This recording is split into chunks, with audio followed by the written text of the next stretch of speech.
और सीधे रुख करेंगे लोकसभा की कार्यवाही का। प्रधानमंत्री श्री नरेंद्र मोदी जी देश के पहले प्रधानमंत्री हैं जिन्होंने बाबा साहब की 125वीं जयंती पर उनके जन्म स्थान पर महू में जाकर उन्हें श्रद्धासुमन अर्पित किए हैं। सभापति महोदय, बाबा साहब के जीवन से जुड़े 5 प्रमुख स्थलों का पंच तीर्थ के रूप में विकास किया गया है। ये पंच तीर्थ है जन्म स्थान महू, दीक्षा स्थान नागपुर, मुंबई में स्मारक, लंदन में स्मारक और दिल्ली में अलीपुर रोड स्मारक। इसके अलावा दिल्ली में जनपद पर भी बाबा साहब की स्मृति में doctor Bhimrao Ambedkar international centre का निर्माण भी किया गया है। आदरणीय सभापति महोदय, 1990 से पहले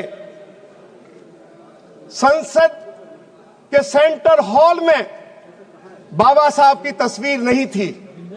जब 1990 में भारतीय जनता पार्टी के समर्थन से देश में सरकार बनी, देश के भूतपूर्व प्रधानमंत्री भारत रत्न सरदेव श्री अटल बिहारी वाजपेयी जी ने जो सरकार भारतीय जनता पार्टी के समर्थन से चल रही थी, उस सरकार से आग्रह किया कि देश की संसद में सेंट्रल हॉल में बाबा साहब की तस्वीर लगाई जाए, बाबा साहब को भारत रत्न की उपाधि दी जाए और इसके साथ साथ बाबा साहब के जन्मदिन पर छुट्टी की जाए।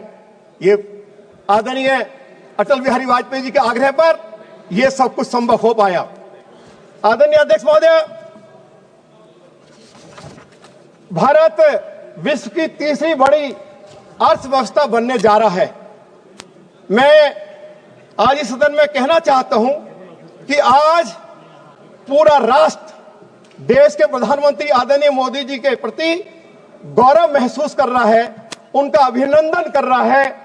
अध्यक्ष महोदय, मैं एक किसान परिवार से ताल्लुक रखता हूं। हमारे माननीय प्रधानमंत्री के हृदय में किसानों के प्रति गहरा लगाव है। प्रधानमंत्री किसान सम्मान निधि के तहत देश के करोड़ों किसानों के बैंक खातों में लगभग 3 लाख करोड़ से ज्यादा रकम भेजी गई है। देश के किसानों की आय में वृद्धि हुई है। भारत में 332 मिलियन टन अनाज का रिकॉर्ड उत्पादन हुआ है। हमारा देश लगातार दूध, दलहन, मसालों का दुनिया का सबसे बड़ा उत्पादक देश बना हुआ है। किसानों को दिए जाने वाले न्यूनतम समर्थन मूल्य में लगातार वृद्धि हुई है और महान किसान नेता देश के भूतपूर्व प्रधानमंत्री